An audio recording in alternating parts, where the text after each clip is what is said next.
Multiplexing merupakan proses penggabungan beberapa sinyal informasi untuk dapat ditransmisikan menjadi satu communication channel.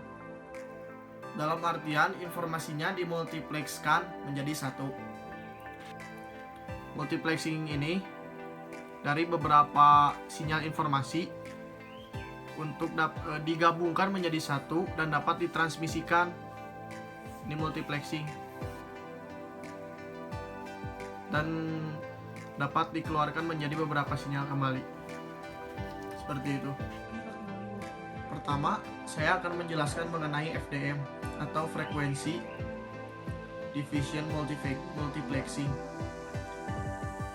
FDM ini merupakan sistem telekomunikasi analog, sehingga bentuk inputnya adalah sinyal analog. FDM ini menggabungkan beberapa sinyal informasi yang ditransmisikan atau dikirim secara bersamaan. FDM memiliki 5 tingkatan. Yang pertama, satu voice channel. Satu voice channel ini sama dengan satu voice circuit. Yang kedua, group input. Group input ini sama dengan 12 voice channel. Yang ketiga, super group. Untuk super group sama dengan 5 kali dari group input. Yang keempat adalah master group. Master group ini sama dengan 10 kali super group. Yang kelima ada jumbo group. Jumbo group ini sama dengan 6 kali master group. Kita akan membahas mengenai TDM atau Time Division Multiplexing. TDM biasanya digunakan untuk sistem telekomunikasi digital, sehingga inputnya merupakan sinyal digital berbanding terbalik dengan FDM. FDM menggunakan sinyal analog sebagai input, sedangkan TDM menggunakan sinyal digital untuk inputnya. Sinyal TDM ini memiliki hierarki, yaitu hierarki TDM. Sini saya memiliki gambar mengenai hierarki TDM. Voice channel tersebut dapat diartikan juga sebagai pengguna. Dapat diartikan pada hierarki TDM tersebut, semakin tinggi level multiplexernya, maka bitrate-nya semakin besar, dan juga penggunanya atau voice channelnya semakin besar. Sekian mengenai TDM. TDM ini memiliki dua tipe, ada standar Amerika dan standar Eropa. Untuk standar Amerika setelah jelaskan sebelumnya. Untuk standar Eropa berbeda dengan rumusan standar Amerika. Untuk standar Eropa, E1 standar pertamanya, E2 4 kali dari E1, E3 4 kali dari E2, E4 4 kali dari E3, dan E5 4 kali dari E4. Untuk kali ini akan membahas mengenai sistem penghubungan atau switching. Switching ini adalah komponen yang dapat menghubungkan antara dua pelanggan telepon agar dapat berbicara satu sama lain. Syaratnya dari switching itu ada 3. Yang pertama, harus menghubungi, yang kedua memutuskan, dan ketiga mencegah dan juga mengarahkan. Yang pertama, menghubungkan. Dalam artian, switching harus dapat menghubungkan dari setiap panggilan satu dari banyak outgoing circuit. Yang kedua, harus memutuskan hubungan setelah call termination.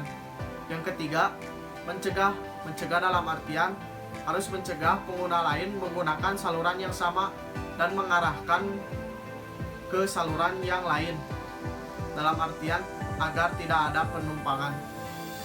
Kemampuan dasarnya ada 3, ada switching, signaling, dan numbering.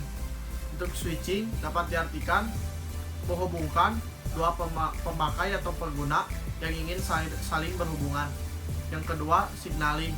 Signaling dapat diartikan memberikan informasi adanya panggilan, terjadinya percakapan, dan berakhirnya percakapan, dan lain-lain. Untuk numbering dapat diartikan memberikan identitas pada setiap pemakainya. Fungsi dasarnya terdapat 8 nilai. Yang pertama, penghubungan. yang kedua kendali, yang ketiga pemberian tanda, yang keempat pelayanan, yang kelima penerimaan informasi, yang keenam pengiriman informasi, yang ketujuh pengetesan keadaan sibuk, kedelapan pelayanan. Tugas ini terdapat berbagai macam poin. Yang pertama, sentral harus tahu apabila pelanggannya sedang off-hook dan mengirimkan nada pilih apabila sedang bebas, dan nada sibuk apabila sedang dipakai. Yang kedua, waktu penyambungan harus lebih kecil daripada waktu penghubungan. Yang ketiga, sentral harus tahu identitas yang kita tuju. Jangan sampai sentral menghubungkan kepada identitas yang bukan kita tuju. Yang keempat, harus tahu keadaan pelanggan, apakah dalam keadaan kosong atau sedang menerima panggilan. Yang kelima, jika pelanggan dalam keadaan kosong, maka akan dikirim ringtone, kemudian bel berbunyi, kemudian ringback tone. Yang keenam, apabila tidak diangkat, maka ringback tone akan berhenti 20-30 detik, maka diberi nada sibuk. Yang ketujuh, apabila diangkat, maka saluran akan dikunci untuk mencegah pelanggan lain masuk. Yang terakhir, yang kedelapan, apabila pelanggan telah selesai, maka harus merilis semua peralatan switching. Untuk elemen exchange, saya akan membahasnya menggunakan gambar. Ini gambar elemen exchange, terdiri dari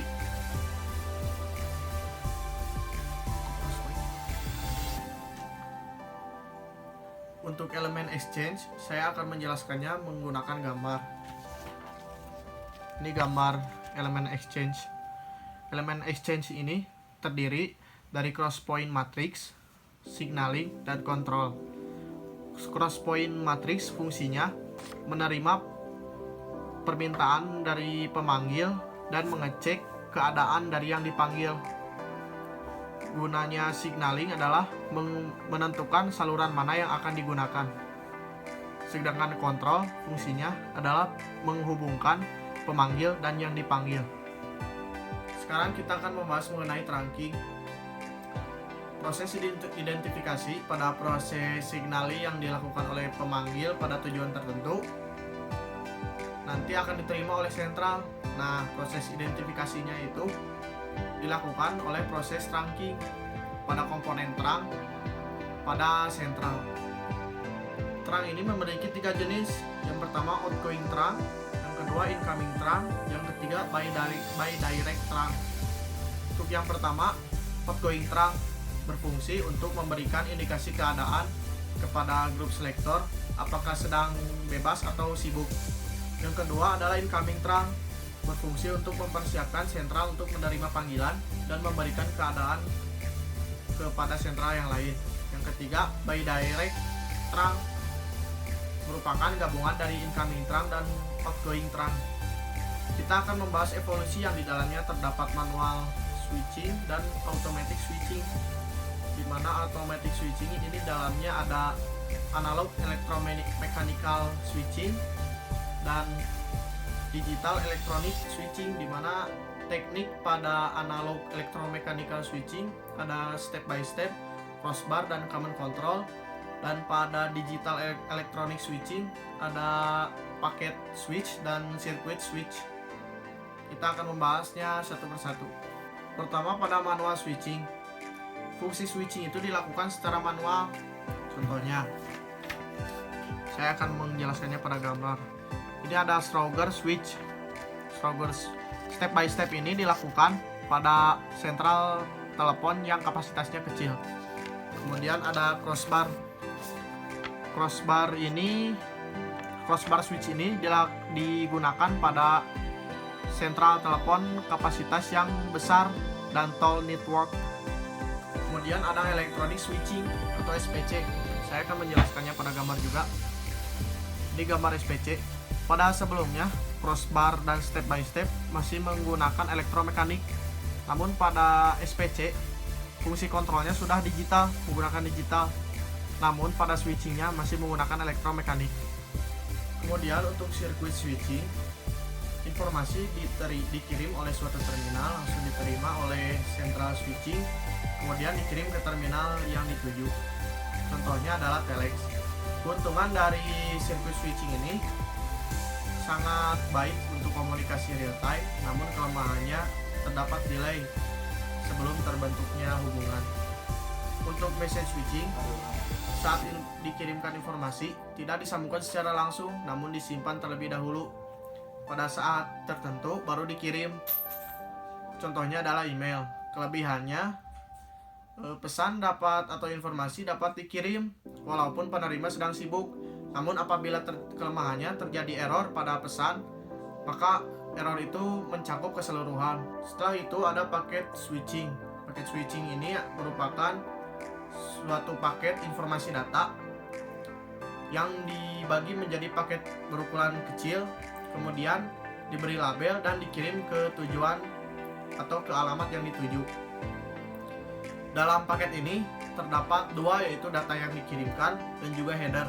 Header ini berdasarkan source, destinasi, paket size, sequential number, dan juga checking error information. Kita akan membahas mengenai hierarki sentral. Hubungan telepon dilakukan dalam lingkup. Pertama, ada lingkup lokal, regional, nasional, dan internasional. Untuk lokal, contohnya dari satu rumah ke rumah yang lain. Regional contohnya satu kota namun berbeda kompleks. Yang ketiga, nasional, antar pulau. Yang keempat, internasional, antar negara. Selanjutnya kita akan membahas mengenai struktur jaringan nasional. Struktur jaringan nasional terbagi menjadi 4. Ada local network, ada junction network, ada trunk network, dan international network. Untuk local network itu menghubungkan antara stasiun pelanggan dan sentral lokal. Yang kedua, ada junction network. Junction network menghubungkan antara area kelompok stasiun lokal tersebut ke sentral tandem. Untuk yang ketiga, ada trunk network. Trunk network menghubungkan atau menyediakan sirkuit jarak jauh pada area lokal secara nasional. Yang keempat, ada international network, menyediakan jasa hubungan antar negara. Kemudian kita akan membahas mengenai jaringan akses. Jaringan akses ini ada jaringan akses tetap, jaringan jarak lokal, dan lain-lain. Pertama kita akan membahas jaringan akses menggunakan gambar. Terlihat pada gambar, jaringan akses ini yang ditandai berwarna merah. Fungsi dari jaringan akses adalah mengirimkan informasi dari terminal atau CPE ke core network. Fungsinya itu untuk. Kemudian ada jaringan akses tetap. Jaringan akses tetap ini sama saja menghubungkan terminal, namun terminal atau CPE-nya itu tetap, sehingga dilabeli jaringan akses tetap. Berdasarkan media yang digunakan ada 3. Yang pertama, berbahan tembaga. Yang kedua, kabel berbahan koaksial. Ketiga, kabel optik. Ini gambar dari jaringan akses tetap. Pertama, kabel-kabel dari STO didistribusikan oleh MDF. Nanti bentuknya kabel primer. Kabel primer ini masuk ke rumah kabel.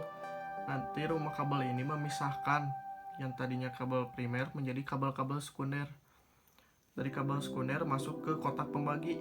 Nanti kotak pembagi ini memisahkan juga kabel sekunder menjadi kabel tunggal.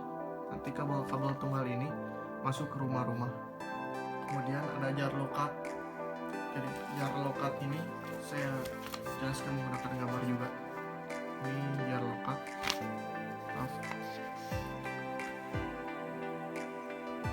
Jelas ya. Jar lokat ini karakteristiknya menggunakan kabel tembaga. Jadi dapat disimpulkan jar lokat ini jaringan akses yang menghubungkan dari sentral ke pelanggan menggunakan kabel tembaga. Dapat disimpulkan dari sekian penjelasan mengenai multiplexing dan switching. Mohon maaf apabila ada kekeliruan. Terima kasih atas perhatiannya, semoga berguna. Wassalamualaikum warahmatullahi wabarakatuh.